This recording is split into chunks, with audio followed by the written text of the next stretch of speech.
ഇനിയിപ്പോ ഈ perjury case ഏതെങ്കിലും വിധത്തിൽ പ്രണവിന് ദോഷം ചെയ്യുന്നതായിരിക്കോ? ഇതിനെക്കുറിച്ചൊന്നും എനിക്കൊരു ധാരണയില്ലല്ലോ.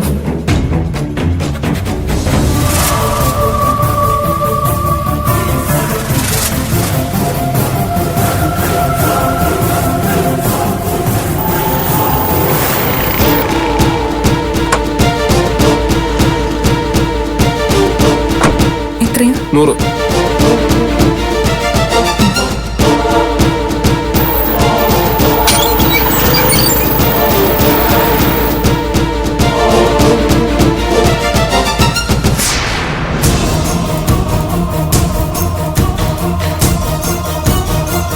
എടുത്തി, പ്രണവ് വന്നു പറഞ്ഞ കാര്യത്തെക്കുറിച്ച് എടുത്തി ഒന്നുകൂടെ ഒന്ന് ആലോചിക്കണം. ഞാൻ പറഞ്ഞത് ഏട്ടത്തി കേൾക്കുന്നുണ്ടോ? ഗൗതമിനോട് നിധിയോട് ഏട്ടത്തി തന്നെ സംസാരിക്കണം.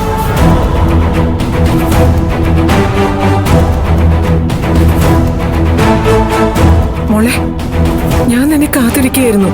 എന്താ അമ്മ, എന്തു പറ്റി? എനിക്കൊരു കാര്യത്തിൽ ഒരു വ്യക്തത വേണം മോളെ. നിങ്ങള് ആ പെർജുറി കേസുമായിട്ട് മുന്നോട്ട് പോവുകയാണല്ലോ. സത്യത്തിൽ അതെങ്ങാനും പ്രണവിന് ദോഷമായിട്ട് വരുമോ മോളെ? അവനെങ്ങാനും പിടിച്ച് ജയിലിലിടുവോ? അമ്മ എന്താ പെട്ടെന്ന് ഇങ്ങനെ ചോദിച്ചേ? അതൊക്കെ ഞാൻ പറയാം. ആദ്യം നീ ഞാൻ ചോദിച്ചതിന് ഉത്തരം പറ. ആ കേസ് CKCക്കും ജ്യോതിർമയ്ക്കും എതിരാണെന്നല്ല നിങ്ങൾ പറഞ്ഞത്. പക്ഷെ അത് ചിലപ്പോ പ്രണവിനെയും ബാധിക്കുമല്ലേ? അമ്മയോട് ഇതൊക്കെ ആരാ പറഞ്ഞു തന്നത്? ഞാനും ഗൗതവും ലക്ഷ്യം വെക്കുന്നത് CKCയും ജ്യോതിർമയെയും മാത്രമാണമ്മേ. പ്രണവിന് ദോഷം വരുന്ന എന്തെങ്കിലും ഞാനും ഗൗതവും ചെയ്യുമെന്ന് അമ്മയ്ക്ക് തോന്നുന്നുണ്ടോ? അങ്ങനെ ഒരു സംശയമെങ്കിലും ഞങ്ങൾക്ക് തോന്നിയാൽ ഞങ്ങൾ ഈ കേസ് തന്നെ വേണ്ടെന്ന് വെക്കില്ലേ അമ്മേ?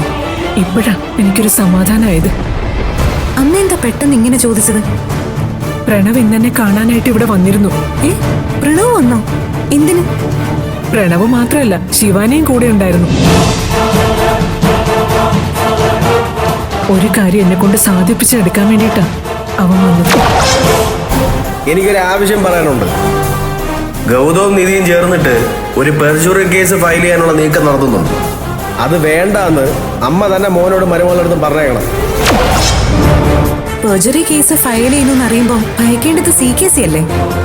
അതിന് പ്രണവിന് എന്തിനാ പേടി? ഇതിപ്പോ കാര്യങ്ങൾ വ്യക്തമല്ലേ അമ്മേ?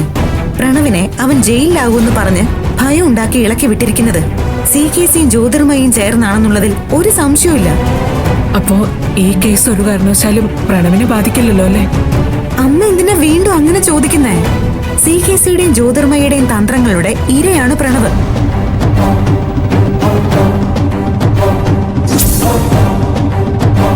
അതിന്റെ പേരിൽ ജയിലിൽ കിടക്കേണ്ടി വന്ന ആളാണ് ഗൗതം. എല്ലാത്തിനും പിന്നിൽ CKCയും ജ്യോതിർമയും ആണെന്ന് കോടതിയിൽ തെളിയിച്ച് പ്രണവിനെ കൂടി സത്യം ബോധ്യപ്പെടുത്താൻ വേണ്ടി മാത്രമാണ് ഞങ്ങൾ ഈ കേസുമായിട്ട് മുന്നോട്ട് പോകുന്നത്. നിന്റെ ഈ കെട്ടുകഥയൊക്കെ ഏട്ടത് വിശ്വസിക്കുമായിരിക്കും.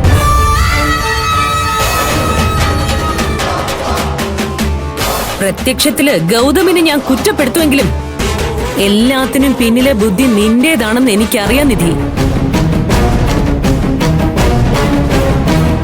എങ്ങനെയും പ്രണവിനെ ഒഴിവാക്കിയെടുക്കണം. അതിനുവേണ്ടി CKCയുടെ പേരിൽ ഒരു കേസ് കൊടുക്കുന്നു എന്ന് പറഞ്ഞുകൊണ്ട് തന്നെ നടത്തുന്ന ഒരു നീക്കം. അവസാനം എന്തെങ്കിലും ഒരു കള്ളത്തെളിവുണ്ടാക്കി CKCയാണ് പ്രണവിനെ പിടിച്ചുകൊണ്ടു പോയതെന്ന് നീയും നിന്റെ ഭർത്താവും ചേർന്ന് കോടതിയിൽ തെളിയിച്ചെടുക്കും. അതോടെ പ്രണവ് പോലും കള്ളസാക്ഷ്യം പറഞ്ഞു എന്ന് ബോധ്യപ്പെടുകയും പ്രണവ് ജയിലിൽ പോവുകയും ചെയ്യും.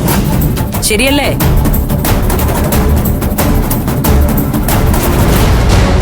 ഏട്ടത്തി നൊന്തു പ്രസവിച്ച ഒരേ ഒരു മകൻ കോടതിയെ തെറ്റിദ്ധരിപ്പിച്ചതിന് ശിക്ഷ വാങ്ങി ജയിലിൽ കിടക്കുമ്പോഴും ഏട്ടത്തി ഇവളെ ഇതുപോലെ പിടിച്ചു നിർത്തി കരഞ്ഞുകൊണ്ട് ചോദിക്കും, അയ്യോ എന്താ മരുമോളെ പറ്റിയതെന്ന്. അന്നും പഞ്ചപാപമായിട്ട് അഭിനയിച്ച് കൈമലർത്തി ദേ ഇവളിങ്ങനെ തന്നെ പറയും, ഞങ്ങൾ പ്രണവിന് വേണ്ടിയാണ് ഇതെല്ലാം ചെയ്തത്, കുറ്റക്കാര് കോടതിയാണെന്ന്. ദാരിദ്ര്യത്തിന്റെ പടുകുഴിയിൽ നിന്നും ഈശ്വരമംഗലം പോലെയുള്ള ഒരു സമ്പന്നതയിലേക്ക് വന്നു കയറി ഇവിടുത്തെ സ്വത്തും പണവും ബിസിനസ്സും ഒക്കെ കണ്ടപ്പോ ഇവളുടെ കണ്ണ് മഞ്ഞളിച്ചു പോയി. സ്വാഭാവികം.